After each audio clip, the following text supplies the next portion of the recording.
नमस्कार, सुस्वागतम, वेलकम, अभिनंदन। मैं हूं डॉक्टर वाई राखी। जयकारा है शेरावाली दा बोल, साचे दरबार की जय। माई मेरी सच्ची जोता वाली माता तेरी सदाई जय। रोम रोम खिल उठता है नवरात्रे आने पर। मैं बहुत खुश हूं क्योंकि नवरात्रे आ गए। नवरात्रों में कैसे करें माँ की पूजा, क्या जरूरी बातें हैं जिन्हें हर बार हम नजरअंदाज कर जाते हैं। हर बार नवरात्रों के कमेंट्स में आपके कुछ सवाल आते हैं, उन सब का जवाब लिख आ गए आप लोग। सबसे पहले कमेंट्स में जाकर जय माता दी लिखिए। मैं अपने परिवार सुरेश जी के साथ, देवा के साथ बिल्कुल ठीक हूं। आप लोग कैसे हैं? कार्तिक का महीना होता है और कार्तिक आपको पता है कि सुबह उठना और भगवान की पूजा करना और तुलसी की सेवा करना, इससे ज़्यादा खूबसूरत कुछ नहीं हो सकता इस पूरे ब्रह्मांड के अंदर। यकीन ना हो तो इस बार कार्तिक का प्रण लेकर देख लीजिए, कैसे करें पूजा, क्या करें। तमाम तरह की वीडियो आपको मेरे यूट्यूब पर मिल जाएंगी। गूगल पर जाइए, डॉक्टर वाई राखी कार्तिक वीडियो करके डालिए, मेरी सारी वीडियो आपके सामने आ जाएंगी। तो मेरी पुरानी वीडियोज़ को अगर सर्च करना है तो गूगल पर जाकर आप मेरा नाम लिखिए, डॉक्टर वाई राखी, और मेरी वीडियो का नाम लिखिए। जिस भी विषय पर आपको, सरकारी नौकरी, प्यार पर, धोखे पर, विश्वास पर, आपको वीडियो सामने मिल जाएगी। जब हम नवरात्रों की बात आती है तो रामायण की पावन पुस्तक को पढ़ते हैं, हम दुर्गा सप्तशती को पढ़ते हैं और दुर्गा चालीसा को पढ़ते हैं। लेकिन क्या आपको पता है, जब भी हम किसी पुस्तक को पढ़ते हैं तो उस पुस्तक के कुछ नियम होते हैं। जैसे मैंने आपको बताया, पुस्तक की पूजा उतनी ही जरूरी है जितनी जरूरी माँ दुर्गा की पूजा है। जब भी आप पूजा शुरू करें, सत्यनारायण भगवान की कथा आरंभ करें, तो पुस्तक पर पहले तिलक लगाइए, फूल अर्पण करिए, मीठा अर्पण करिए और पुष्प अर्पण करिए, कुछ पैसे चढ़ाइए और उस पैसे को उस पुस्तक में ही रहने दीजिए। वो लक्ष्मी धन बन जाता है। और उसके बाद आप पुस्तक को पढ़ना शुरू करें तो बेहद ज्यादा उत्तम होगा। आपको पान के पत्ते पर कुमकुम रखकर, सुपारी रखकर उस पुस्तक पर अर्पण करना चाहिए और उसके बाद वो पान का सुपारी, पान का पत्ता और जो आपने फल अर्पण करे वो सब कुछ पीपल के पेड़ के नीचे रखकर आ जाना चाहिए। लेकिन जो पैसे आपने रखे हैं वो पुस्तक में ही रखे रहने दीजिए, क्योंकि कहते हैं चाहे हम रामायण पढ़ें, चाहे हम दुर्गा चालीसा पढ़ें, चाहे हम हनुमान चालीसा पढ़ें, हम जो पुस्तक पढ़ रहे हैं उसमें कुछ धन जरूर होना चाहिए, तभी धन आकर्षित होता है आपकी तरफ। तो बिना दक्षिणा के, बिना किसी पूजा, पुस्तक पूजा के हमारे यहाँ पर शास्त्र पूरे नहीं होते। तो आप भी इस बार नवरात्रों में जो पूजा कर रहे हैं, जो पुस्तकें पढ़ रहे हैं, पहले उनकी पूजा कीजिए। अगर आप अखंड ज्योत जला रहे हैं तो दिल से अखंड ज्योत की सेवा कीजिए। अखंड ज्योत जलाने वाले को जमीन पर ही सोना चाहिए। अखंड ज्योत जलाने वाले को उसमें इत्र जरूर छिड़कना चाहिए। अखंड ज्योत जलाने वाले को उसमें एक बूंद शहद का हर रोज डालना चाहिए। अखंड ज्योत जलाने वाले को इस बात का ध्यान रखना चाहिए कि किसी भी तरह से ज्योत के आसपास पंखा या कुछ ना हो। पहले जमाने में कहते थे कि अखंड ज्योत जलाने की तपस्या सबसे बड़ी तपस्या है। इसलिए आपने शायद सुना हो कि बहुत ही कम लोग ऐसे थे जिनके घर में अखंड ज्योत जलती थी, क्योंकि अब अखंड ज्योत तो ज्यादा घरों में जलती है बट उसके रूल्स कोई फॉलो नहीं करता। अखंड ज्योत जलाने का सबसे बड़े 2 रूल हैं। जहां अखंड ज्योत जलेगी वहां पंखा नहीं चल सकता, वरना अखंड ज्योत शांत हो जाएगी। कोशिश करनी चाहिए कि अखंड ज्योत को ढकना नहीं चाहिए। कोशिश करनी चाहिए कि अखंड ज्योत जलाकर उसी के समीप जमीन पर सोना चाहिए, गद्दे पर नहीं सोना चाहिए। लेकिन क्या आज आप और मैं इन सब रूल्स को फॉलो करते हैं? अखंड ज्योत यहाँ जल रही है तो हम अपने बिस्तर में जाके सो जाते हैं। यहाँ एसी भी चल सकता है, हम अपने कमरे में जाते हैं, उठ कर बार बार आते हैं, अखंड ज्योत में घी डालते हैं और काम खत्म हो जाता है। इसीलिए आज इतनी पूजा भक्ति होने के बाद भी हमें उसके फल और रिजल्ट्स पूरी तरह से नहीं मिलते।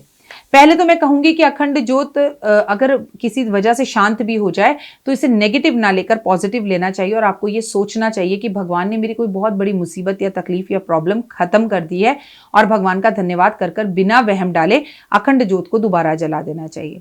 वैसे आप अखंड ज्योत ना जलाकर सुबह शाम माँ की घी की ज्योत जलाएं तो आपको माँ की सेवा का मौका 2 बार मिलता है और आप वहां पर रहते हैं और कुछ रूल्स भी नहीं होते, क्योंकि अखंड ज्योत जलाने के बहुत सारे रूल्स होते हैं जिन्हें हम फॉलो नहीं कर पाते। जैसे हमें दीपक को हर रोज मीठा या फल अर्पण करना चाहिए, जैसे हमें दीपक के पास रहना चाहिए, शुद्ध गाय के घी का दीपक जलाना चाहिए और अखंड ज्योत पर हमें हर रोज पैसे भी अर्पण करने चाहिए। शाम के समय अपने घर में बिल्कुल अंधेरा ना रहने दे, खासकर गोधूली बेला में। आप कहेंगे राखी जी गोधूली बेला कौन सी होती है? गोधूली बेला जब सूर्य ढल रहा होता है लेकिन पूरी तरह से ढला नहीं होता, थोड़ा थोड़ा सूरज, लालिमा सूरज की दिख रही होती है, तो उस समय अपने घर की पूरी लाइटें जला दें, क्योंकि लक्ष्मी के आने का समय होता है वो, और नवरात्रों में तो पहले ही माँ धरती पर है। फिर अगरबत्ती जला दे। कभी भी कोई पाठ या पूजा बालों को खोलकर ना करें। माँ दुर्गा के नवरात्रों में मंदिर बाल खोलकर आप बिल्कुल ना जाएं। इन दिनों में आप मुंडन करवा सकते हैं, किसी बच्चे का नया घर खरीद सकते हैं, नई गाड़ी ले सकते हैं, कोई नया शुभ काम कर सकते हैं, नए मकान में प्रवेश कर सकते हैं। आपको पूरे नवरात्रों में कम से कम एक बार नवदुर्गा के मंदिर में नंगे पैर और पैदल जाना चाहिए। लेकिन क्या हम ऐसा करते हैं? नहीं। माँ के मंदिर में कोई भी चमड़े की चीज का इस्तेमाल जैसे बेल्ट या पर्स लेकर नहीं जाना चाहिए। माँ वैष्णव है तो लहसुन प्याज अदरक का इस्तेमाल इन दिनों में, मतलब क्षमा चाहो, लहसुन प्याज अदरक एक साथ निकल जाता है। लहसुन और प्याज का इस्तेमाल नहीं करना चाहिए, तामसी भोजन नहीं करना चाहिए। अदरक आप खा सकते हैं, शराब मदिरा इन सब का इस्तेमाल नहीं करना चाहिए। ये सब चीज़ें आपको पता है। लेकिन मैंने बहुत सारे घर ऐसे देखे जहाँ हस्बैंड नॉनवेज भी खा रहे हैं और आपने खेतरी भी बीज रखी है। तो ये आपका अहम है, ये आपका वहम है, ये आपकी गलती है कि नहीं मैं तो पूजा करती हूँ, ये अपने कर्म भोगेंगे, मैं अपने कर्म। आप उन्हीं के साथ सोती हैं, उन्हीं के लिए उसी रसोई में अपने लिए खाना बनाती हैं। माँ के लिए भी कुछ ना कुछ भोग बनता होगा। अगर पति का ऐसा स्वभाव है तो प्लीज खेतरी मत बीजिए, जौ मत बीजिए, अखंड ज्योत मत जलाइए। उल्टा घी और पूजा का सामान सामग्री पंडित जी को मंदिर में दे दीजिए कि पंडित जी मेरे घर में तो बच्चे सुनते ही नहीं है, ये अंडा भी रोज खाते हैं और सब कुछ करते हैं और मैं तो बेकार ही झूठे दिए जलाकर बैठी रह रही हूँ। तो ये पूजा आपको फलेगी नहीं बल्कि आपको नुकसान देगी। मैं एक ऐसी महिला को जानती हूँ जिन्होंने कुत्ता पाल रखा है। वो अपने घर में दिया जलाती हैं, खेतरी बीजती हैं, नीचे आके कुत्ते को अंडा खिला देती हैं, खुद अपने हाथों से तोड़कर, और फिर उन्हीं हाथों से जाकर वो माँ की खेतरी बीजती हैं और उसके लिए वो सलाह देती हैं ये तो भैरव बाबा का प्रतीक है, इसकी तो मैं सेवा ही कर रही हूँ। ये क्या लॉजिक है?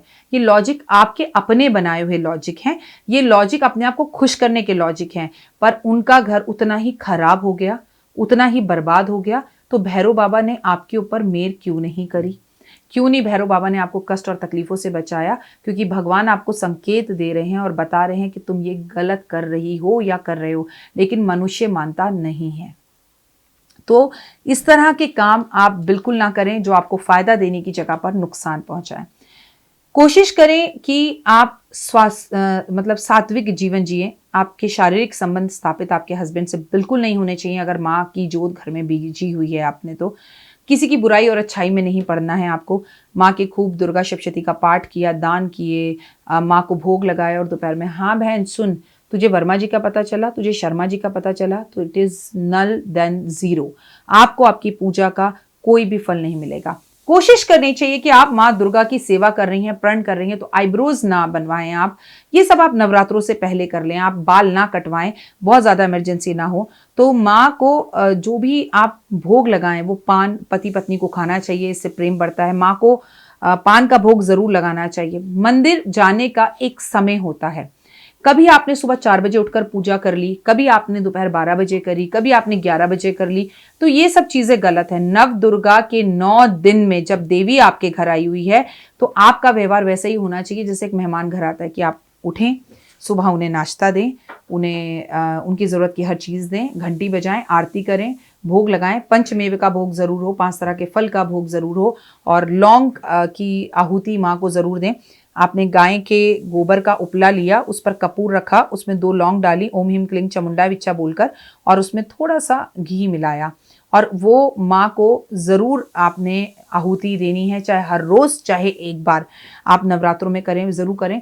व्रत रखकर गुस्सा ना करें। व्रत रखकर दुनिया को मत सुनाएं कि मैंने व्रत रखा है, मैंने व्रत रखा है, मेरे को खुश रखो, मेरी सेवा करो। क्योंकि कुछ महिला हैं ऐसी जिनका ऊपर का दिमाग या पेच थोड़ा सा ढीला है और वो इस तरह की बातें करती हैं। भैया व्रत रख रही हो कि नुमाइश कर रही हो, तुम्हें खुश क्यों रखें? तुमने व्रत के दुनिया के लिए रखा है? तुम जो इस दुनिया में करते हो अपने लिए करते हो। इस तरह की बातें कर कर आप भगवान का भी मजाक उड़ाते हो। आपका तो मजाक खैर दुनिया में उड़ता ही है, बहुत ही ज्यादा उड़ता है, और आप तमाशा भी बनते हो। आपको नवदुर्गा दुर्गा सप्तशती का पाठ जरूर करना चाहिए। माँ लक्ष्मी, माँ दुर्गा और सरस्वती की तस्वीर या मूर्ति आपके घर में पूजा के टाइम पे नव दुर्गा के समय पर जरूर होनी चाहिए। एक को जो माँ सरस्वती हैं उन्हें सफेद रंग के कपड़े को नीचे बिछाकर उस पर बिठाएं, लक्ष्मी को लाल रंग के कपड़े पर बिछाएं और माँ दुर्गा को पीले रंग के कपड़े पर एक चौकी पर एक पटरा बिछाकर तीनों को अलग अलग तस्वीरों को या मूर्ति को उनको रखें और उनके आगे 3 घी के दिए जलाएं। राखी जी हमारे घर में ये दिया जलता है, वो चलता है, वो चलता है, तो तिल्ली के तेल का और घी के जितने मर्जी दिए जलाइए, कोई प्रॉब्लम नहीं है। जितनी ज्यादा दिए जलाएंगे उतना अच्छा है। माँ लक्ष्मी और की पूजा का अगर आप फल चाहते हैं तो आपको हमेशा नवरात्रों में ज़्यादा जो रंग पहनना चाहिए वो है गुलाबी, वो है लाल, वो है मेहरून और वो है पीला। काले और नीले रंग के कपड़ों से दुर्गा माँ के नवरात्रों में दूर रहना चाहिए। क्या करें उपाय, क्या जरूरी बातें जो दुर्गा माँ के नवरात्रों में हम अक्सर नजरअंदाज कर देते हैं। 9 दिन चप्पल पहनना छोड़ सकते हैं तो छोड़ दीजिए, और खाने की तो आपको पता ही है कि आप व्रत रखते हैं, लेकिन व्रत का मतलब ये नहीं कि हर आधे आधे घंटे बाद चिप्स खा रहे हैं। नव दुर्गा के नवरात्रों के व्रत का मतलब भी यही है कि एक बार का भोजन करें, और भोजन करने से पहले किसी को भोजन कराएं। दिन में भूख लगे तो फल ले लें, थोड़ा सा दही ले लें, थोड़ी चीनी मिला लें उसके अंदर, लेकिन कोशिश करें कि आप भोजन में नमक एक ही बार लें। दुर्गा के नवरात्रों में बाहर व्रत की थालियां मिलती हैं, उसे ना खाएं। किसी और के घर जाकर अपना व्रत ना खोलें, क्योंकि अगर आप ऐसा करते हैं तो आप अपने पूरे दिन के व्रत का फल दूसरे को दे देते हैं। तो अपने घर का पानी, अपने घर का नमक जो है वो लेना चाहिए, बहुत अच्छा रहता है। माँ के मंदिर में नवरात्रों में झंडे जरूर लगाने चाहिए, माँ के मंदिर में जाके घंटी जरूर बजानी चाहिए। और हो गए हैं आपके बहुत सारे गुप्त दुश्मन जो आपका जीना हराम कर रहे हैं, आपके लिए जीना मुश्किल कर रहे हैं और बड़ी प्रॉब्लम्स ऑफिस में खड़ी कर रहे हैं, तो आप उनके नाम से एक झाड़ू मंदिर में नवरात्रों में जरूर जरूर जरूर रख कर आ जाइए। जैसे जैसे पंडित जी या सफाई कर्मचारी मंदिर के अंदर उस झाड़ू से झाड़ू लगाएंगे, वैसे वैसे आपके दुश्मन भी इस दुनिया से आपके लिए दुश्मनी भूल कर गायब हो जाएंगे। मैं ये नहीं कह रही कि उनकी मौत हो जाएगी, बट वो इस दुनिया में रहते हुए आपसे दुश्मनी नहीं करेंगे, बाकी चाहे कुछ भी करें। तो नव दुर्गा के नवरात्रे आपको बहुत बहुत मुबारक हो। माँ दुर्गा के नवरात्रों से जुड़ी कोई भी अगर आपके और सवाल हो तो आप मुझसे पूछ सकते हैं, परंतु पीरियड्स हो रहे हैं तो आप खेतरी नहीं बीत सकते, बीच में आप खेतरी नहीं बीत सकते, बीच में आप व्रत नहीं रख सकते। पहला और आखिरी नवरात्रा आप रख सकते हैं, रखना चाहें पूरे नवरात्रे आप रख सकते हैं। नमक एक बार खाना चाहिए, पहले ऐसा करना चाहिए अगर डेट बीच में आने वाली है कि राखी जी हम पहला नवरात्र तो रख लेंगे, लेकिन हमारी तो 5वें नवरात्रि ना पीरियड्स की डेट आ जाती है, फिर हम व्रत कैसे करें?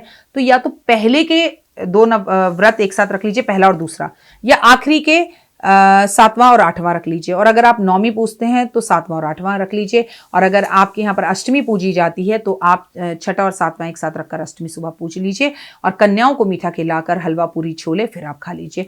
कहने का मतलब ये है कि आप जहां चाहा है वहां रहा है, राह आपको खुद बनानी पड़ेगी। ऑप्शंस बहुत सारे हैं, कोशिश आपको करनी है। माँ दुर्गा की पूजा बस मन से करें, वो तो इतनी ज्यादा सरल है। जगदम्बे, शेरा वाली, माता रानी, मीरा वाली, कंजका वाली, चूड़ी वाली, हलवे वाली, छोले वाली, कुछ भी कहकर उससे बुला दो। चिंतपूर्णी तेरी जय हो, दुर्गा मैया तेरी जय हो, ज्वाला मैया तेरी जय हो, नैना देवी तेरी जय हो, चामुंडे मैया तेरी जय हो, वो तो बड़ी जल्दी खुश हो जाती है। माँ सिर्फ इतना कहकर अगर लाल रंग के स्केच पेन से एक प्लेन कागज पर उनके पास रखकर आ जाओ, तो जब बच्चे को माँ गले लगाती है और जब बच्चा माँ बोलता है तो वो फलीभूत हो जाती है, सब गुस्सा खत्म हो जाता है। कितना गुस्सा आता था यशोदा जी को कृष्ण के ऊपर, तूने ही माँ ना मैया मोरी, मैं नहीं माखन खायो, लेकिन इतना गुस्सा करके रस्सी में बांधकर फिर जब वो बुल्ली बनाकर माँ मैंने नहीं खाया सिर्फ ऐसे बोलते थे तो सब गुस्सा भूल जाती थी। ऐसे ही माँ जो है आपके सानिध्य में है। 9 दिन दुर्गा की पूजा करते हैं, कन्या पूजन करते हैं, और फिर उन्हीं लड़कियों को सड़क पर से उठाकर हम रेप कर लेते हैं। क्यों? और दिन के आपको औरत में कन्या, देवी, लक्ष्मी, सरस्वती नहीं दिखाई देती? प्लीज अपनी सोच को बदलिए और औरतों का सम्मान कीजिए। और औरतों से भी कहूंगी, बेटा भी तो आपने ही पैदा किया है, बेटी भी आपने ही पैदा की है, तो बेटी संस्कारी हो जाती है, बेटा कैसे बदल जाता है? क्योंकि आप कहीं ना कहीं अपने बेटे को बेटी की इज्जत करना भुलवा देती हैं, उसके अंदर ये भावना ले आती हैं कि तू बेटा है और बेटा कभी गलत नहीं होता। बेटा रात में भी बाहर जा सकता है पर बेटी नहीं जा सकती। तो अगर आप एक माँ हैं तो दुर्गा की पूजा करें ना करें, माँ को नारियल अर्पण करें ना करें, लेकिन इस बार अपने बेटे को एक बात जरूर समझा दीजिए कि औरत घर के अंदर हो या बाहर हो, बेटी हो, माँ हो या गर्लफ्रेंड हो या सड़क पर चल रही एक अनजान महिला हो, वो दुर्गा का रूप है, वो शक्ति का रूप है, वो तुझे बर्बाद कर सकती है। भले ही तू रेप कर कर उसे जान से मार सकता है, पर उसकी आत्मा इतनी क्रांति मचा जाएगी दुनिया के अंदर कि तेरा सर्वनाश पक्का है। और इसका हाल ही में एग्जाम्पल हमने निर्भया दिल्ली हत्याकांड में देखा है। कौन बचा? कोई नहीं बचा ना। तो प्लीज औरत को आपसे बदला लेने के लिए या उसके साथ किए गए नाइंसाफ़ी के लिए ज़िंदा रहने की ज़रूरत नहीं है, क्योंकि हर औरत के अंदर दुर्गा है और दुर्गा जब बदला लेती है तो उस काल से आप बच नहीं सकते। और सावधान वो पुरुष जो अपनी पत्नियों पर हाथ उठाते हैं। आप अपनी पत्नी को मार ज़रूर रहे हैं, लेकिन दर्द आप अपने आप को ही दे रहे हैं, क्योंकि आप अपने भाग्य को अपने हाथों से खराब कर रहे हैं। जय माता दी। नमस्कार, सुस्वागत है, वेलकम, अभिनंदन। मैं हूं डॉक्टर वाई राखी और आ गए हैं आपके पोटलियों का सीज़न। पोटलियां बिल्कुल तैयार हैं और आपने तो अब देख ही लिया कि किस शिद्दत से हम पूजा करवाते हैं। जब हमने 12 ज्योतिर्लिंगों की पूजा कराई, आपकी पोटलियों की पूजाएं चालू हैं, चल रही हैं लगातार। और अब आपको हम पहले नवरात्रे पर पोटली डिस्पैच कर रहे हैं। अपने एड्रेस, अपना गोत्र, अपना नाम हमें तुरंत भेजना शुरू कर दीजिए, हमारे पास है। और आपने कहा था राखी जी पोटली बहुत महंगी है, पोटली बहुत महंगी है, तो मैंने पोटली के रेट बिल्कुल आधे कर दी हैं। पोटली इतनी बड़ी होती थी, उसको मैंने छोटा कर दिया है, लेकिन पोटली जितनी छोटी है उतनी चमत्कारी है। ये पोटली आपके पास पहुंचेगी, कैसे रखना है, कब रखना है, सब आपको पता चल जाएगा। नेशनल, इंटरनेशनल, जहां भी आप हैं, तुरंत हमें पोटली के लिए संपर्क करें, क्योंकि लिमिटेड पोटलियां हैं। कहीं आपका नंबर रह ना जाए, फिर बाद में सॉरी, हाँ जी प्लीज़ दे दीजिए राखी जी, ये मुझसे नहीं हो पाएगा, क्योंकि मैं अकेली हूँ और बहुत सारी पूजाएं होती हैं।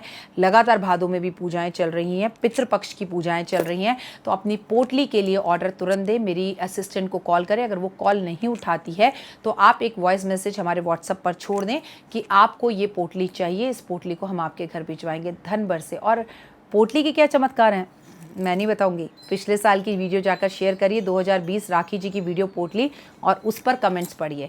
बाकी तो आप सब जानते हैं, जो मेरे परिवार का हिस्सा है वो जानते हैं कि ये पोटली नहीं, चमत्कारियों का पोटला है।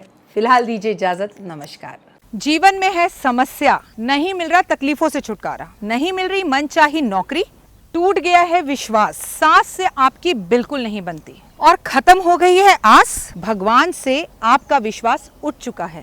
टैरो के 78 कार्ड खोलेंगे भविष्य का राज, सरकारी नौकरी से हैं आप कोसों दूर, कुंडली जगाएगी कुंडली जागरण, कुंडली बताएगी आपका भविष्य। ऊपर से ये जादुई हवाएं, ऊपरी हवाएं, जादू टोना तंत्र विद्याएं, पति पत्नी और वो, करना होगा खुद पर विश्वास। दीजिए मुझे भी एक मौका, अपनी कुंडली दिखाइए, टैरो कराइए, लेकिन अपनी जिंदगी को जल्द बदलवाइए। मैं हूं डॉक्टर वाई राखी, आप मुझसे बात कीजिए, फ़ोन कीजिए, अपॉइंटमेंट लीजिए, आपकी ज़िंदगी के अंदर आएगा ज़बरदस्त बदलाव।